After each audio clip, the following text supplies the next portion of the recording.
dalam juzuk yang ke-28, surah yang ke-63, iaitu surah Al-Munafiqun, yang mana kita masih lagi membicarakan ayat yang kelima tentang asbabun nuzul ataupun perkara-perkara yang berkaitan dengan ayat ini. Tuan-tuan yang dirahmati Allah, pada seri yang lalu kita telah membincangkan sebahagian daripada kisah iaitu tentang bagaimana apabila Abdullah bin Ubay bin Salul telah memperangatlah, kita kata telah menimbulkan suatu perasaan jahiliyah, iaitu dia telah mengapi-apikan orang Ansar untuk melakukan pergaduhan, perkelahian dengan golongan Muhajirin. Maka perkara tersebut disampaikan oleh Zaid bin Arqam kepada Nabi SAW, dan ketika itu bersama dengan Nabi juga Umar Al-Khattab. Umar kata, ya Rasulullah, susah penggalah leher Abdullah bin Ubay ni, panggil macam tu kan.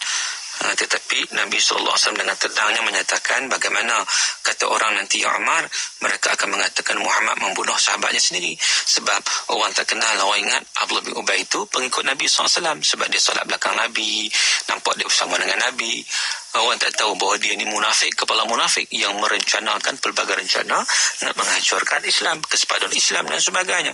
Sebaliknya, apa yang dibuat oleh Rasulullah untuk meredakan keadaan, Rasulullah menyatakan supaya cepat kita berangkat pulang. Maknanya jangan tunggulah, jom kita segera meninggalkan tempat ini. Itu cara yang dilakukan oleh Nabi SAW dalam keadaan kalikotnya masih belum hilang penat lagi, maka berehat dekat situ. Dan bukan kebiasaan Nabi SAW untuk keluar pada waktu itu, iaitu pada waktu tengah hari. Dan apabila hal itu sampai kepada Abdullah bin Ubay, maknanya mungkin ada memberitahu kepada Abdullah bin Ubay bahawa percakapannya itu, hasutannya itu kepada golongan Ansar disampaikan oleh Zaid bin Arqam kepada Rasulullah SAW, maka segeralah Abdullah bin Ubay datang bertemu dengan Rasulullah SAW. Mungkin kerana takut, atau mungkin kerana itulah perangai munafik. Segeralah dia berjumpa dengan Nabi, lalu dia bersumpah di hadapan Nabi bahawa dia tidak pernah bercakap seperti itu. Itu dia. Itu kata sifat orang munafik. Bohong sungguh. Dia bercakap, dia memperapi-apikan golongan Ansar untuk melakukan dan menolak golongan Muhajirin dan sebagainya, nak mewujudkan pergaduhan. Tiba-tiba dia menolak. Dia kata tak ada, dia tak cakap pun macam tu. Dia menyatakan, dia disebut dalam tafsir Ibn Kathir juga, dia tak mengatakan apa yang disebut oleh Zaid bin Arqam. Dan sedangkan memang Abdullah bin Ubay ni seorang lelaki yang mempunyai kedudukan yang tinggi di kalangan kaumnya. Jadi ada di kalangan kaumnya itu, iaitu di kalangan orang Ansar itu, masih yang segan kepadanya. Maka ada di antara mereka yang membelanya di hadapan Rasulullah SAW dengan mengatakan, ya Rasulullah, barangkali anak remaja ini hanya berilusi dan masih belum dapat menangkap perbicaraan yang dikatakan oleh orang dewasa. Jadi mungkin dia ni kecil lagi, Rasulullah kanak-kanak lagi. Mungkin Abdullah bin Ubay cakap lain, dia faham lain kot. Tapi Rasulullah SAW tak kata apa, so ajak juga pergi di tengah hari itu, iaitu di saat yang pada kebiasaannya baginda tidak pernah memerintahkan untuk berangkat pada waktu itu. Disebut juga oleh Ibn Ishaq menceritakan tentang setelah siap segala persiapan, Rasulullah berangkat meninggalkan tempat itu. Ajak juga, walaupun Nabi bukan kebiasaan untuk meninggalkan tempat pada waktu itu. Lalu datang pada Nabi Usaid, seorang sahabat muda daripada Ansar bernama Usaid bin Hudhair, berjumpa dengan Nabi SAW, mengucapkan salam pada Rasulullah SAW. Seterusnya dia bertanya, ya Rasulullah, adakah nak berangkat? Mengapa nak berangkat tidak seperti biasa? Biasanya pada saat-saat ini engkau tidak berangkat. Apa sebabnya? Usaid bertanya dengan Nabi SAW, demi Allah, engkau memerintahkan berangkat di saat yang tidak disukai dan yang belum pernah engkau lakukan sebelumnya. Maka Rasulullah SAW menyatakan kepada Usaid bin Hudhair, tidakkah engkau mendengar apa yang dikatakan oleh temanmu Ibn Ubay, Abdullah bin Ubay? Dia mengira bahawa apabila aku sampai di Madinah, maka orang yang kuat akan mengusir orang yang lemah daripadanya. Nabi SAW bersebut, belumkah sampai kepada engkau apa yang diucapkan oleh kawanmu? Kata Ibn Ishaq, dia membawa berita itu. Usaid bertanya, kawan mana ya Rasulullah? Abdullah bin Ubay.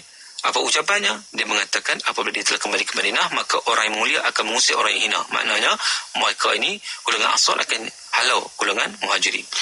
Lalu Usaid menjawab, engkaulah ya Rasulullah, demi Allah yang akan mengusirnya dari Madinah. Kalau Tuan hamba menghendaki demikian, demi Allah dialah yang hina dan Tuan hamba lah yang mulia. Di situ menunjukkan kepada kita bagaimana Usaid itu tetap bersama dengan Rasulullah sallallahu alaihi wasallam. Kemudian Usaid menyambung perkataannya, dia kata, ya Rasulullah, kasihanlah dia, demi Allah Tuhan telah mendatangkan tuan hamba kepada kami di saat kaumnya akan melantiknya jadi raja. Jadi dia akan diberi mahkota, tiba-tiba tuan hamba datang, maka kehormatan yang diinginkan itu tidak dia peroleh. Jadi itu antara sebabnya. Usaid berkata, ya Rasulullah, kesian kat dia. Kalau Allah Ubay ni, demi Allah, sesungguhnya ketika Allah mendatangkan engkau, kami benar-benar telah nak lantik dia jadi pemimpin. Jadi bila kau datang, maknanya dia tak dapat. Jadi kesianlah, jangan buat apa-apa kat dia lah. Setelah itu berjalan Rasulullah SAW terus meneruskan. Nabi pun terus membawa pasukan muslimin berjalan hingga ke petang hari dan dilanjutkan pada malam hari hingga pada pagi hari dan matahari meninggi hingga panasnya mulai terasa. Setelah itu barulah Rasulullah SAW memerintahkan kepada orang Islam untuk turun istirahat. Jadi maknanya Nabi berjalan dengan begitu luar biasa pada hari itu, ajak semua jalan sampai ke petang, sampai ke malam, sampai ke pagi, terus berjalan sampai matahari terbenam. Maknanya berjalan tak berhenti. Oleh kerana terlalu jauh berjalan, tak berhenti. Kemudian barulah berhenti, solat, istirahat. Bila letak kepala, pakai lena belakang lah. Itulah keadaannya. Sehinggalah tercapai maksud Rasulullah SAW membawa jalan jauh itu lebih daripada sehari semalam itu, supaya mereka tidak ada kesempatan untuk membincangkan isi ucapan Abdullah bin Ubay yang sangat-sangat menyinggung perasaan itu. Jadi tuan-tuan yang dirahmati Allah, tujuan Nabi itu untuk mengalihkan perhatian supaya mereka tidak membicarakan perbicaraan yang hangat itu. Sebab kalau benda itu hangat-hangat dipanaskan lagi, lama-lama jadi berapi, lama-lama sudah tentu akan menjadi pergaduhan yang sungguh-sungguh pergaduhan. Maka dengan sebab itu baru letih, maka letak tak kepala terus lena. Dan dikatakan di tempat itulah diturunnya surah Al-Munafiqun. Berkata juga Ibn Ishaq, waktu itulah turun surah Al-Munafiqun, tepat menuju Abdullah bin Ubay dan orang yang seumpama dengan dia. Dan tuan-tuan yang dirahmati Allah Ta'ala sekalian, setelah Nabi selesai menerima wahyu daripada Allah Subhanahu Wa Ta'ala, Nabi panggil Zaid bin Arqam. Lalu dengan penuh kasih sayang, Nabi kata kepada pemuda tersebut, inilah diakui Allah pendengaran telinganya. Telingamu, maknanya kamu benar. Allah Ta'ala telah membenarkan kamu. Jadi di situ menunjukkan tentang bagaimana Allah Subhanahu Wa Ta'ala menurunkan ayat ini nak membenarkan Zaid tadi yang telah dituduh pendusta oleh Abdullah bin Ubay dan sekutu-sekutunya. Jadi tuan-tuan yang dirahmati Allah, disebut juga dalam tafsir Al-Azhar tentang bagaimana sampailah berita kepada anak Abdullah bin Ubay yang bernama Abdullah juga. Tapi dia beriman betul kepada Allah Ta'ala, iaitu Abdullah bin Ubay. Sampai berita kepada dia tentang ucapan ayahnya yang jahat itu. Maka disebut juga oleh Ibn Ishaq seterusnya bahawa menurut berita yang disampaikan kepadanya oleh Asim bin Umar bin Qatadah, bahawa Abdullah anak Abdullah bin Ubay itu datang bertemu dengan Rasulullah SAW. Lalu disampaikan perasaan hatinya, ya Rasulullah, aku mendengar berita bahawa kamu nak membunuh Abdullah bin Ubay kerana ucapannya itu. Kalau memang demikian maksud Tuan hamba, kepada akulah perintahkan untuk mengerjakan pembunuhan itu. Aku akan bawa kepalanya ke hadapan Tuan hamba. Demi Allah, seluruh Khazraj tahu bagaimana hormatnya aku kepada ayahku. Tapi kalau Rasulullah menyuruhkan orang lain untuk menjalankan perintah itu terhadap ayahku, lalu ayahku dibunuhnya, aku takut. Aku tidak akan tahan hati melihat orang itu berjalan di depan orang ramai. Aku takut aku bunuh dia. Nescaya aku telah bersalah membunuh seorang beriman kerana menuntut bela atas pembunuhannya atas orang kafir. Dengan demikian aku bermasuk neraka juga. Jadi beginilah ya Rasulullah, kalaulah ada arahan untuk membunuh ayahku, jangan bagi pada orang lain. Aku akan tunaikan perkara tersebut. Sekiranya dia betul-betul biadab dengan kamu ya Rasulullah sallallahu alaihi wasallam. Itulah anak kepada Allah bin Ubay yang beriman kepada Allah Subhanahu Wa Ta'ala. Walaupun dia kasih sangat kepada ayah dia, dia hormat sangat, tetapi soal iman dan kufur, soal ayah dia itu begitu melampau, dia sanggup untuk melakukan hatta membunuh ayah dia sendiri, asalkan jangan orang lain bunuh. Jadi Rasulullah pun menjawab, engkau teruskan berlaku hormat kepada orang tuamu. Kami tetap menganggapnya seorang sahabat selama dia masih ada di antara kita. Jadi tuan-tuan, Nabi tetap tenang, Nabi kata tak apalah, jangan tak buat apalah. Hormat dia. Sebagai orang tua, kamu hormat dia. Kan? Dia masih lagi berada di kalangan kita. Tetapi apa terjadi sesudah itu?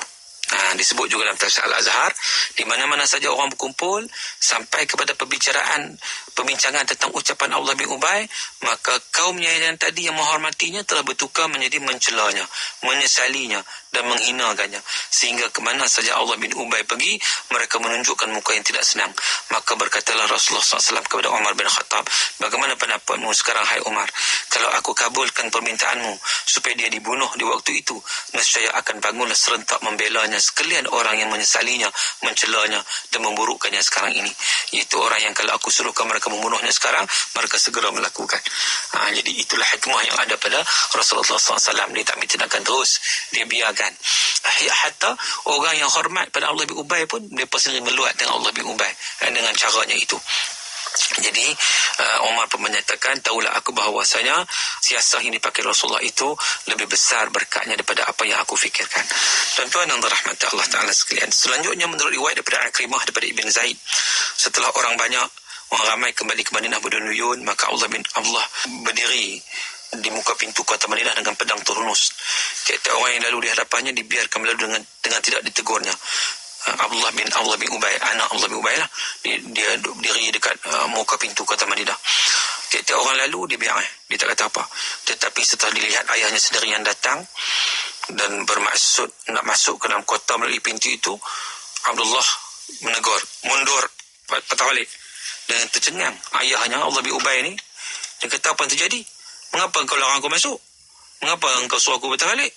Anaknya menjawab dengan tegas, ayah tak boleh melampaui pintu ini untuk masuk ke dalam kota Madinah sebelum Rasulullah sallallahu alaihi wasallam memberimu izin, kerana Rasulullah adalah orang yang mulia, sedangkan ayah adalah orang yang hina. Maka pada ketika itu terpaksalah ayahnya itu, iaitu Allah bin Ubay, berhenti di muka pintu itu menunggu Rasulullah SAW datang. Karena biasanya dalam perjalanan demikian, Rasulullah berjalan di belakang-belakang untuk menjaga kalau ada yang tersesat atau ketinggalan. Setelah tak berapa lama, Rasulullah pun muncul. Maka Allah bin Ubay terus menghadap Rasulullah, mengadukan perbuatan anaknya itu terhadap dirinya. Maka tampillah anak Allah bin Ubay, itu Abdullah, kepada Rasulullah SAW memberikan penjelasan bahawa ayahnya tidak akan diberi izin masuk ke dalam kota Madinah kalau tidak Rasulullah yang mengizinkan. Maka Rasulullah menyatakan, okey, sekarang aku izinkan. Kalau sudah Rasulullah mengizinkan, bolehlah ayah melalui pintu ini. Jadi itulah yang disebut baik. Jadi itu adalah merupakan perkara-perkara yang melibatkan ataupun sebab nuzul dan sebagainya, ataupun situasi yang berkaitan dengan ayat 5 ni. Jadi seterusnya kita tengok ayat 5 itu sendiri, yang mana Allah Subhanahu wa taala menyatakan tentang bagaimana wa idza qila lahum ta'alu yastaghfir lakum Rasulullah, dan apabila dikatakan kepada mereka marilah bertaubat supaya Rasulullah meminta ampun kepada Allah untuk kamu, tetapi mereka enggan. Lawaw ru'usahum wa ra'aitahum yasudduna wa hum mustakbirun. Mereka tak mahu, maka enggan sampai menggiling-giling kepala, dan engkau melihat mereka berpaling daripada bertaubat serta mereka berlaku sombong angkuh. Jadi sebagaimana kita sebut tadi dalam tafsir Al-Maraghi menyatakan, apabila dikatakan kepada golongan munafik seperti Allah bin Ubay, mereka datang menemui Rasulullah agar baginda memohonkan keampunan kepadamu daripada Tuhanmu, mereka terus berpaling dan memalingkan muka. Al-Kalbi berkata, setelah Al-Quran menjelaskan sifat orang munafik, maka datanglah kepada mereka keluarga-keluarga mereka yang mukmin, lalu mengatakan kepada mereka, mengapa kamu memalukan dirimu dengan munafik itu dan mendasarkan diri sendiri? Pergilah pada Rasulullah, bertaubat kepadanya daripada syirik, mintalah kepadanya agar baginda memohon keampunan untukmu. Mereka menolak cadangan itu dan tak mau memohon keampunan. Lalu ayat ini diturunkan. Dan Ibn Abbas juga berkata, ketika Allah bin Ubay pulang dari medan Uhud dengan membawa ramai pengikut, kaum muslimin mengutuknya, mencacinya dan mengatakan kepadanya apa yang tidak elok didengar. Lantas keluarga daripada bapanya datang dan berkata, sekiranya kamu pergi menemui Rasulullah, tentu baginda akan memohon keampunan untukmu dan menyukaimu. Dia menjawab, aku tidak akan pergi menemuinya, aku tidak mahu dimohon ampun untukku.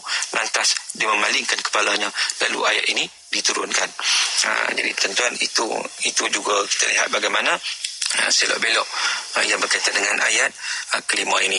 Di situ menunjukkan kepada kita tentang bagaimana sifat golongan munafik yang mereka itu boleh dikatakan bukan setakat bodoh tapi sombong, membesarkan diri mereka. Apapun tuan-tuan, sekali itu dulu untuk kali ini. InsyaAllah kita akan sambung lagi perbincangan kita pada seri yang akan datang. Aqulu qawli hadha wa astaghfirullahal azim li wa lakum wa billahi taufiq wal hidayah. Assalamualaikum warahmatullahi wabarakatuh.